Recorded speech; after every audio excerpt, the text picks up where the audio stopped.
आज की इस वीडियो के अंदर हम प्रॉब्लम करने जा रहे हैं कंट्रीब्यूशन मार्जिन पर यूनिट, जिसके अंदर हम देखेंगे कंट्रीब्यूशन का और एग्रीगेट देखेंगे यानी टोटल में देखेंगे, और कंट्रीब्यूशन मार्जिन की रेशियो को हम देखेंगे। तो सबसे पहले हम देखते हैं कि जिस तरह पिछली वीडियो के अंदर हमने देखा था कंट्रीब्यूशन मार्जिन क्या होता है। जब हम सेल्स प्राइस में से वेरिएबल कॉस्ट किसी भी प्रोडक्ट या सर्विस के लिए लेस कर देते हैं तो जो रिजल्टेंट फिगर हमारे पास आता है वो कंट्रीब्यूशन मार्जिन कहलाता है। हमने एक एग्जांपल ली थी कि अगर हमारे पास एक पेन बनाने वाली कंपनी है, लेट्स सपोज डॉलर वाली कंपनी है, वो अगर एक पेन तो जो है वो 10 रुपीज़ का सेल करती है और उसके लिए वेरिएबल कॉस्ट 6 रुपीज़ आती है, तो उसका कंट्रीब्यूशन मार्जिन जो है वो ₹4 आ जाएगा। अगर वो टोटल में लेती है कि 10,000 रुपये का उसने पेन सेल किए, 6,000 रुपीज़ उसकी वेरिएबल कॉस्ट है, तो उसका जो कंट्रीब्यूशन मार्जिन टोटल या एग्रीगेट में आ जाएगा वो 4,000 का आ जाएगा। इसके अलावा हमने देखा था ये कब कब यूज़ होता है, और कंट्रीब्यूशन मार्जिन रेशियो निकालने के लिए हम क्या करते हैं, कंट्रीब्यूशन मार्जिन को डिवाइड कर देते हैं सेल्स के साथ, जिसको कंट्रीब्यूशन मार्जिन यानी सीएम हमने लिख दिया था। और उसके अंदर हमने देखा था कि यह हमें क्या बताता है कि जो $1 की यानी कि ₹1 की जो सेल है या रेवेन्यू है वो हमारे फिक्स कॉस्ट की कवरिंग की तरफ कितना हिस्सा अपना डाल रहा है। तो चलते हैं हम क्वेश्चन की तरफ और क्वेश्चन को सॉल्व करना स्टार्ट करते हैं और देखते हैं कि कंट्रीब्यूशन मार्जिन जो है वो किस तरीके से कैलकुलेट की जाती है। अगर हम क्वेश्चन की बात करें तो हमारे पास इंफॉर्मेशन अवेलेबल है अबिद लिमिटेड की कि उसकी इनकम स्टेटमेंट जो है वो रिसेंट पीरियड के लिए ये वाली है। रुपीज़ जो है वो थाउजेंड्स के अंदर राउंड ऑफ हुए हैं। सेल्स की है उसने जी 17,000 यूनिट्स यानी 17,000 यूनिट्स, और जो सेल प्राइस उसने टोटल में देखी वो 3,57,000 की है, ये ऊपर भी 1000 है यानी कि 357 मिलियन की उसने सेल्स की हैं। और कॉस्ट ऑफ गुड सोल्ड के बारे में बताया गया कि मटेरियल, लेबर और फैक्ट्री ओवरहेड के अंदर वेरिएबल और फिक्स जो है वो हमें अलग अलग करके बता दिया। यूँ हमारे पास कॉस्ट ऑफ गुड सोल्ड आ गई है 247,000 रुपीज़ की यानी कि 247 मिलियन की। तो जब हमने सेल्स में से cost of good sold less किया तो हमारे पास ग्रॉस प्रॉफिट यानी जीपी आ गया 110,000 रुपीज़ यानी 110 मिलियन का। इसके अलावा हमें एडमिन एंड सेलिंग एक्सपेंसेस के बारे में बताया हुआ है, और वो हमारे पास कितना है जी, वेरिएबल और फिक्स हमें दिया हुआ है 19,000 और 23,000 रुपीज़ 42,000 यानी कि 42 मिलियन ये हमारे पास टोटल में आ जाता है। अब जब हम ग्रॉस प्रॉफिट में से इसको लेस कर देते हैं तो हमारे पास नेट प्रॉफिट आ जाता है, और वो हमारे पास आ जाता है 68,000 रुपीज़ का। और रिक्वायरमेंट है कि जी एक show the contribution in total and per unit, और साथ ही दूसरी ये है कि कैलकुलेट कंट्रीब्यूशन मार्जिन रेशियो यानी कि कंट्रीब्यूशन मार्जिन की रेशियो हमने कैलकुलेट करनी है। अगर इसके सोल्यूशन की तरफ चलते हैं तो सबसे पहले हमें क्या देखना होगा कि जिस तरह हमने पीछे भी देखा था कि हमारे पास कंट्रीब्यूशन मार्जिन निकालने के लिए सेल्स प्राइस में से माइनस करते हैं वेरिएबल कॉस्ट को। तो सबसे पहले हमें यहाँ पे हेडिंग देनी होगी कि जिस तरह क्वेश्चन के अंदर हमारा जो राउंड ऑफ किया हुआ था मिलियंस को ₹000 के अंदर यानी 1000 के अंदर, तो वो हमने यहाँ पे सबसे पहले हेडिंग दे दी। और उसके बाद हमारे पास सेल्स प्राइस की इंफॉर्मेशन अवेलेबल थी कि वो 17,000 यूनिट सेल्स किए हैं, और जो है वो एक यूनिट जो है वो सॉरी हमारे पास टोटल जो 17,000 यूनिट सेल हुए हैं वो कितने के हुए हैं, वो हमारे पास हुए हैं 357,000 रुपीज़ के, वो हमने लिख लिया। इसके बाद हमने जिस तरह पहले देखा था कि वेरिएबल कॉस्ट को सेल प्राइस में से लेस करते हैं, तो यहाँ पे हम सबसे पहले वेरिएबल कॉस्ट की जो है वो हेडिंग दे देते हैं।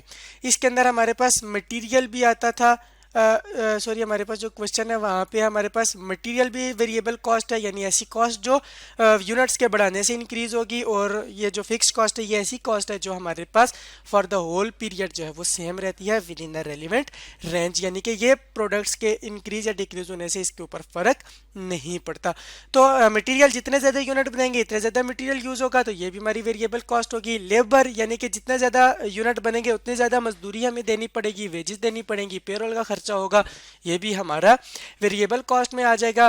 फैक्ट्री ओवरहेड के बारे में उसने वेरिएबल और फिक्स का खुद ही बता दिया, और एडमिन और सेलिंग के अंदर भी वेरिएबल और फिक्स कॉस्ट को उसने खुद ही बता दिया है। तो यूं हम मटेरियल को भी, लेबर को भी, और वेरिएबल फैक्ट्री ओवरहेड, और जो हमारे पास एडमिन एंड सेलिंग के अंदर वेरिएबल फैक्ट्री ओवरहेड है, इनको अब हम यहाँ पे बारी बारी रिकॉर्ड करते हैं। सबसे पहले अगर हम यहाँ पे हेडिंग दे दें सबकी मटेरियल की वेरिएबल कॉस्ट तो हमारे पास आ गई है, तो वेरिएबल कॉस्ट के अंदर हमारे पास कौन कौन सी आ रही है, मटेरियल की आ रही है, लेबर की आ रही है, फैक्ट्री ओवरहेड की आ रही है और उसके बाद एडमिन एंड सेलिंग एक्सपेंसेस आ रहे हैं। अब अगर यहाँ पे हम मटेरियल लेबर को ये वाली उठानी पड़ेगी, फैक्ट्री ओवरहेड वेरिएबल ये वाली, और हमारे पास एडमिन एंड सेलिंग एक्सपेंसेस जो है वेरिएबल 19,000 रुपीज़ के आ जाएंगे।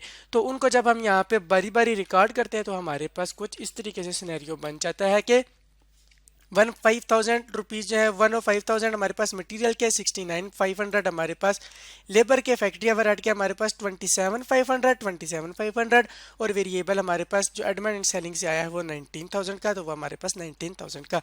यहाँ पे वेरिएबल कॉस्ट एडिंग दे दिया, इसलिए इनके साथ वेरिएबल कॉस्ट लिखने की ज़रूरत नहीं है। अब जब हम इन चारों कॉस्ट्स का टोटल लेते हैं, एग्रीगेट लेते हैं, सम लेते हैं, यानी तो हमारे पास ये कितना आ जाता है 22,21,000 रुपीज़ आ जाते हैं, जो इन सब का सम है, इन सबको ऐड करने से आता है। तो जब हम ये हमारे पास सेल्स प्राइस थी, सेल्स वैल्यू थी, और ये हमारे पास टोटल वेरिएबल कॉस्ट है। हमारे पास क्वेश्चन के अंदर जितनी भी वेरिएबल कॉस्ट अवेलेबल थी सारी जब हमने यहाँ पे ले ली तो हमारे पास 221,000 यानी 221 मिलियन हमारे पास रुपीज़ में ये आ गई है। तो जब हम 357 में से 221 को लेस करते हैं तो हमारे पास आ जाती है जो फिगर है वो है 136,000 रुपीज़ की या फिर 136 मिलियंस की। तो जब ये हमारे पास क्या आ जाता है, ये है जो हमारे पास यही हमारा कंट्रीब्यूशन मार्जिन कहलाएगा। अब उसने हमें कहा था कि आपने टोटल में भी फाइंड करना है और पर यूनिट में भी करना है। तो सबसे पहले मैं यहाँ पे पर यूनिट की जो है वो हेडिंग दे देता हूँ कि पर यूनिट हमारे पास सेल्स और उसके बाद हमारे पास वेरिएबल कॉस्ट कितनी आएंगी और कंट्रीब्यूशन मार्जिन कितना आएगा।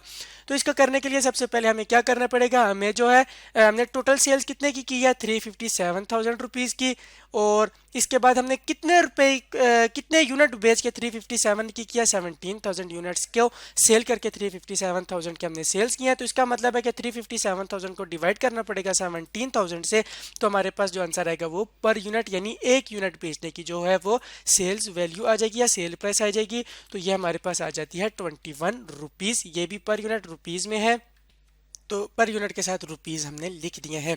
अब हमारे पास वेरिएबल कॉस्ट, हम चाहें तो पहले मटेरियल की, लेबर की, factory over admin and selling की वेरिएबल कॉस्ट एक के करके निकाल सकते हैं, यानी सबको 17,000 के साथ डिवाइड करना पड़ेगा। क्योंकि वेरिएबल कॉस्ट जिस तरह पहले बात की थी कि जो जो नंबर ऑफ यूनिट बढ़ते जाएंगे वेरिएबल कॉस्ट भी बढ़ती जाएगी, अगर कम यूनिट बनेंगे तो कम वेरिएबल कॉस्ट होगी। तो इसलिए 17,000 के साथ इनको डिवाइड करेंगे और ये हमारे पास टोटल 17,000 की कॉस्ट है। तो उससे बेहतर ये है कि हमने जो इन सब का टोटल लिया हुआ है, अगर डायरेक्ट हम इसी को ही यानी 221 मिलियन को ही डिवाइड करते हैं 17,000 के साथ, तो ये है हमारे पास आ जाती है, तो ये हमारे पास 221,000 डिवाइडेड बाय अगर करते हैं हम 17,000 तो ये हमारे पास आ जाता है 13।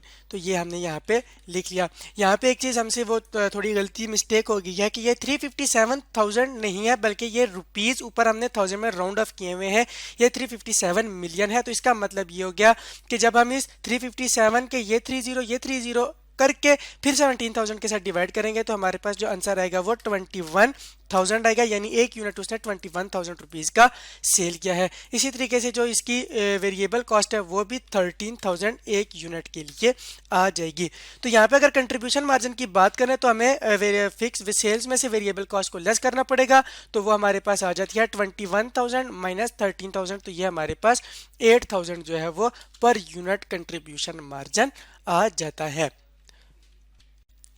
ये तो थी हमारी क्वेश्चन की पहली रिक्वायरमेंट। अब अगर दूसरी रिक्वायरमेंट की बात करें जो थी हमारी टू कैलकुलेट करना था कंट्रीब्यूशन रेशो, तो इसके लिए हमने फॉर्मूला देखा था कि कंट्रीब्यूशन रेशो के लिए हमारे पास होता है सीएम यानी contribution margin divided by sales.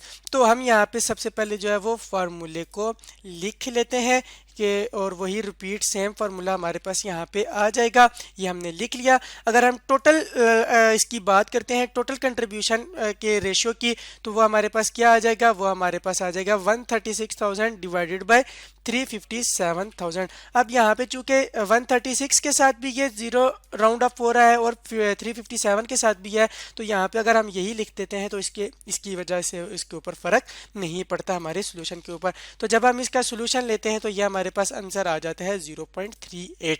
यानी कि 1 रुपए की सेल अगर करें तो 0.38 पैसा जो है वो हमारे फिक्स कॉस्ट की तरफ कंट्रीब्यूट कर रहा है। अब अगर हम इसको पर यूनिट में कैलकुलेट करना चाहें तो पर यूनिट में कैलकुलेट करने के लिए हमें सिंपली 8000 को डिवाइड करना पड़ेगा 21,000 रुपीज़ के साथ। तो हम यहाँ पे उसको कर लेते हैं।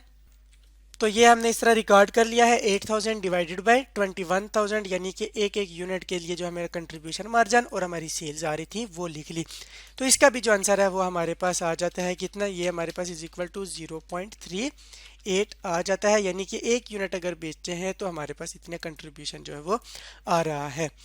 तो इस तरह आज की इस वीडियो के अंदर हमने देखा कि जब हमारे पास कंट्रीब्यूशन मार्जिन पर यूनिट में और एग्रीगेट में और साथ ही उसकी रेशियो कैलकुलेट करनी हो यानी कंट्रीब्यूशन मार्जिन की, तो वो किस तरीके से कैलकुलेट की जाती है।